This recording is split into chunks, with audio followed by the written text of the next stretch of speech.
Isang operasyon laban sa ilegal na pagmamay-ari ng baril ang matagumpay na isinagawa ng mga operatiba ng Misamis Occidental Maritime Police Station katuwang ang iba't ibang law enforcement units noong madaling araw ng Mayo 27, 2026 sa Purok 5, Barangay Lower Langob, Calamba, Misamis Occidental.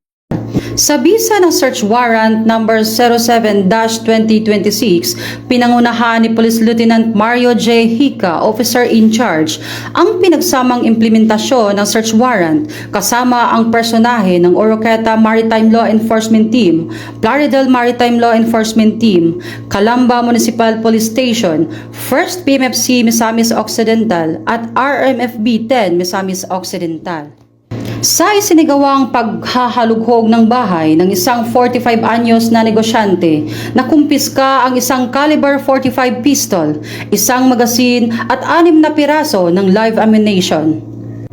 Ayon sa ulat, ang naturang search warrant ay inilabas ni Honorable Mary Faith R. Putoy Monte de Ramos, Executive Judge ng RTC Branch 35 Osamis City noong Mayo 22, 2026. Nasaksihan naman ng mga opisyal ng barangay ang operasyon at inventaryo ng mga ebidensya habang gumamit din ang mga operatiba ng body-worn cameras alinsunod sa OCA Circular Number 110-2021 bilang bahagi ng mas transparent at maayos na pagpapatupad ng operasyon. Dinala na sa Misamis Occidental Maritime Police Station ang suspect at ang mga nakumpiskang ebidensya para sa kaukulang disposisyon habang inihanda ang mga kasong paglabag sa Republic Act 10591 para sa in-case proceedings.